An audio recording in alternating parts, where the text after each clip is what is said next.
waaw suñu ndaje bi fii dañoo gis ni le président de la république am na benn vision bu ñuy wax PSE si axe 2 am moom kat day favoriser le développement du capital humain donc ci logique boobu noonu lañ inscrire pour organiser benn journée d'orientation et de réflexion pour les jeunes quand même de la commune et du département pour gën a waxtaan ak ñoom jéem leen orienter ci métier yi mais aussi wax leen ni fii nii Sénégal kat y a des possibilités qui sont là te loolu bañ koy organiser dañ ko organiser en partenariat ak ANPEJ ak plateforme voilà programme de formation école entreprise et d'autres partenaires notamment la mairie quand même pour appuyer leen ci sens boobu. Effectivement loolu mooy sunu mbëbëb maintenant innovation bi ñu indi ren mooy en dehors quand même orientation boobu bi ñu doon def élèves yi je pense que dañoo organiser waale benn panel boo xamante ni thème bi tudd na la jeunesse face à la problématique de l'emploi et de la formation parce que seetlu nañ ni aussi malgré état bi mu ngi def ay efforts ci mécanisme classique yi muy teg mais ba tey dañoo gis ni ndaw ñu bëri amuñu métier te parfois manqué nañ encadrement donc looloo tax aussi en partenariat avec la mairie ñu ñëw toog voilà discuter pour xool naka lañ leen trouver ay solutions yu pérennes. waaw loolu lecture bi ñu ci am c'est très simple je pense que problème de qualification la. Je pense que actuellement ndaw ñi dañoo war a dem sur les nouvelles compétences comme ni ñu koy waxee rek boo xoolee am na métier yoo xamante ni c'est lié à la santé yi ci wàllum numérique bi donc je pense que buñ leen tàggatee ci domaine yooyu noonu ñu bañ a topp kese enseignement classique ak enseignement général yi fi amoon je pense que loolu mën na leen jox daal ay opportunités yoo xamante ni dina mën a am xëy bu pérenne pour mën a toog fii Sénégal. waaw mënuñu wax ni état bi dafa lajji parce que boo xoolee depuis 2012 ba léegi le président de la République Macky Sall réformé na système éducatif actuellement boo xoolee ay lycée technique la ñuy wax créé plus de 17 BTS boo demee à l'université en dehors des filières classiques am na ay ISEP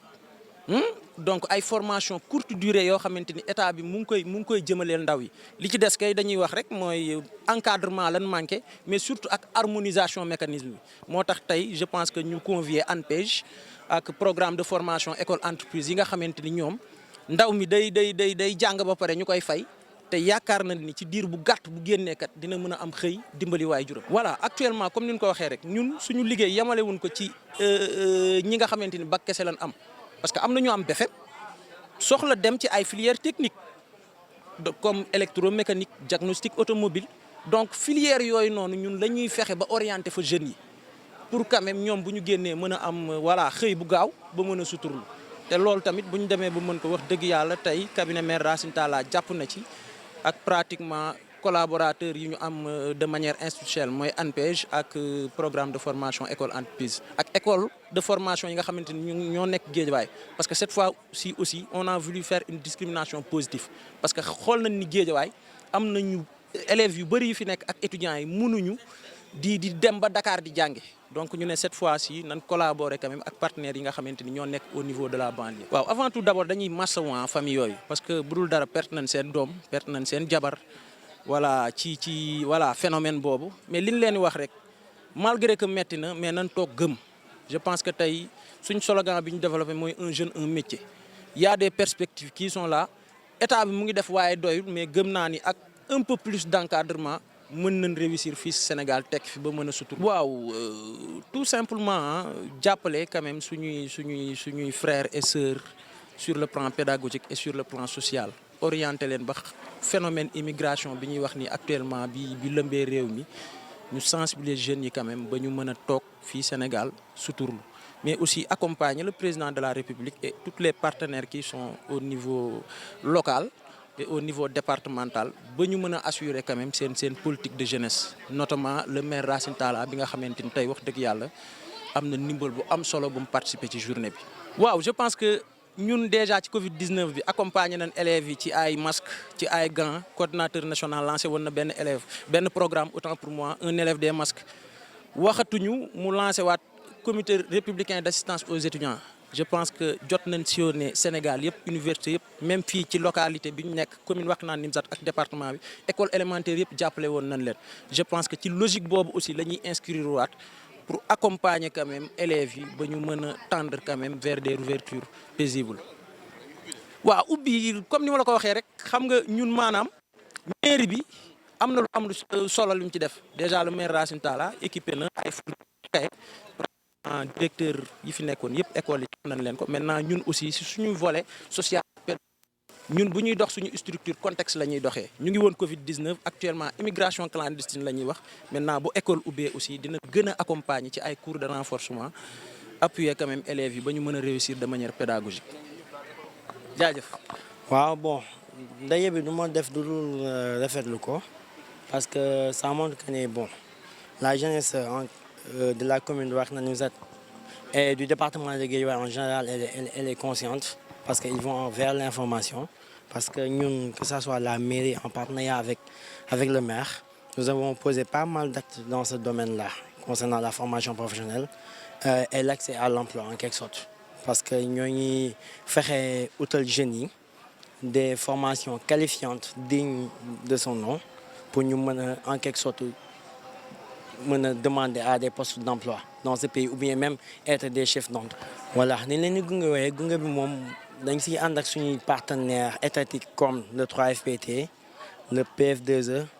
l'ANPEJ et cetera yi nga xam ne dañuy jox ay bourses yoo xam ne tey jii ndaw yëpp dinañ mën a jàng parce que lay amul fi mu toll nii tey jii am na si formation yoo xam ne tey jii di nga woon fay par exemple par le 3FPT la koy jël à hauteur de 90%. fekkee par exemple PF2E ñoom lañ lay jox ay formation yoo xam ne en quelque sorte c'est 20% de théorie et 80% pratique yoo xam ne da ngay nekk en immersion dans les entreprises maanaam da ngay nekk di jàng di pratiquer waale comme ku nekk stage te ils ont pas mal de chance après sax ñooñu lañ leen di jël si ñu def si entreprise yooyu di fa liggéey te sax dañuy am benn allocution en quelque sorte boo xam ne sorte de bourse la boo xam ne pour seen transport kon donc mën naa ne daal fi mu toll nii lay amul pour jàng en quelque sorte voilà. ñu ñëw tey fii ci mouvement étudiant élèves républicain bu Guédiawaye Wakhinane donc ñu organiser benn forum sur l'emploi sur la problématique de l'emploi donc xam nañ ni jamono yi ñu ngi wax ci problème mu emploi jafe-jafe yi am na surtout suñuy wax ci problème mu immigration clandestine xëy na léeg-léeg dañuy def erreur di juum di def un mauvais procès à l'état ni état bi moo joxul jeunes yi emploi mais comme ni ñu koy waxee rek xëy na problème mu emploi am na mais problème mu employabilité moo gën a am solo mooy jafe-jafe bi nga xam moom actuellement fii ci réew mi. parce que jeunes yi ñu ci bëri dañuy nekk fii waaye amuñu qualification amuñu di naan am nañu xam-xam waaye amuñu mën-mën donc loolu la ñuy wax amuñu compétence mën-mën bee poser problème donc PF2E ci loolu lay yëngu vraiment pour améliorer la formation de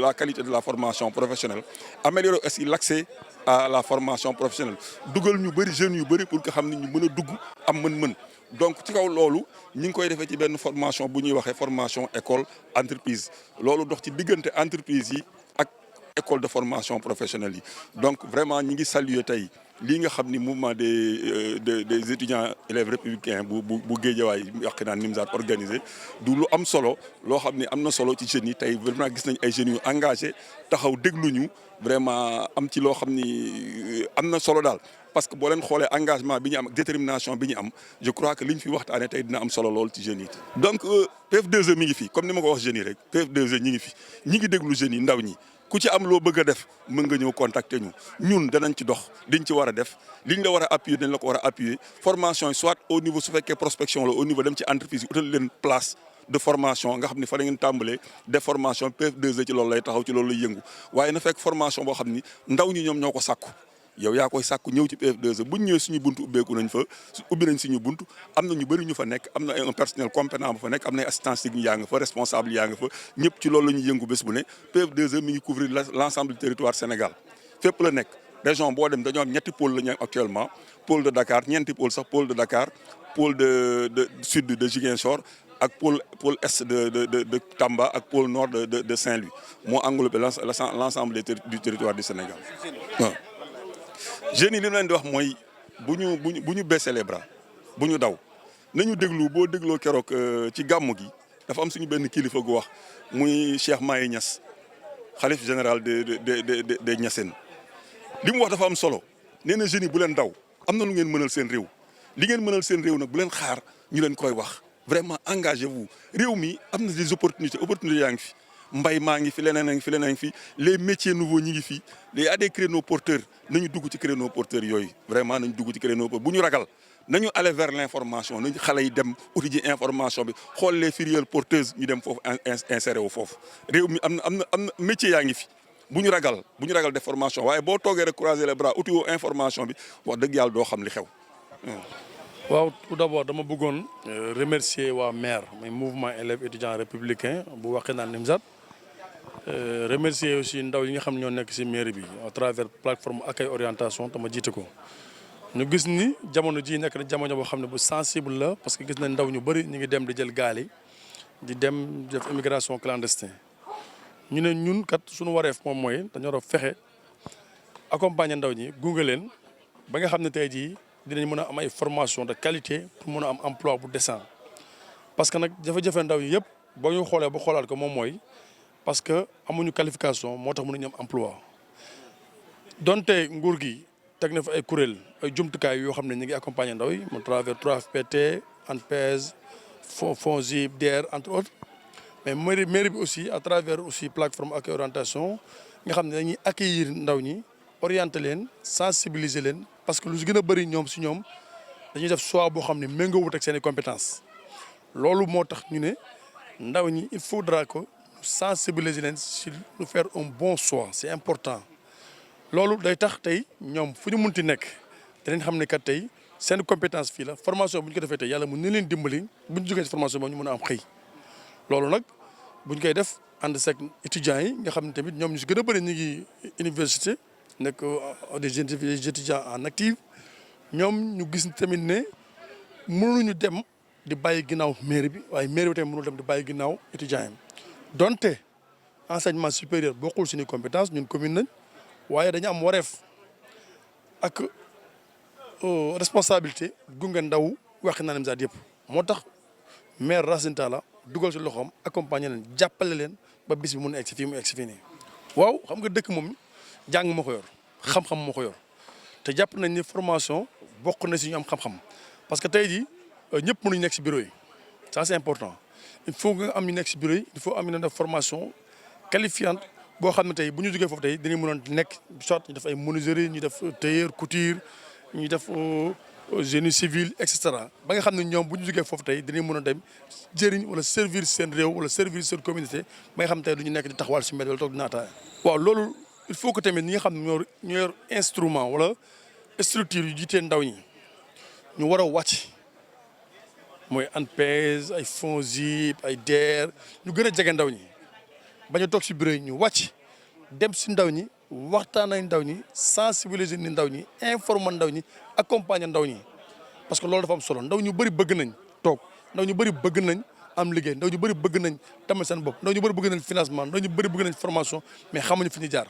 il faut que tamit nit ñi tamit génn seen bureau yi dem di waxtaanee ndaw ñi di sensibiliser ndaw ñi jàpp nañu loolu lu am solo la. waaw tey jii dañuy teg benn jéego mooy wutal leen ay bons de formation pour ñu mën a am formation ñu da mën a dem jàngi bu ñu jógee foofu ñu dinañ xool naka leen accompagner ba ñu jàngee ba pare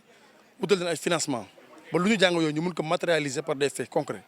loolu moom mooy sunu mission loolu mooy sunu wareef te loolu yàgg nañ ko def c'est pas la première fois bi mooy c'est la énième fois ñu defal ndaw ñi ay may ndaw ñi ay bons de formation bu ñu jógee foofu ñu wutal leen formation ñu wutal leen financement pour que ñu mën a def liggéey bi nga xam ne moom lañ jàng foofu ñu mën ko pratiquer.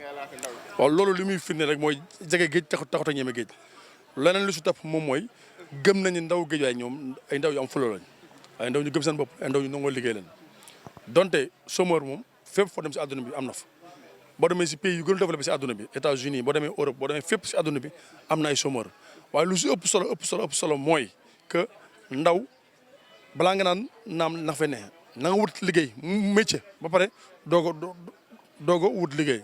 mais soo amul métier pour nga am liggéey day jafe donc li ñuy ñaax ndaw ji mooy ñu doon wuti métier doog a wut liggéey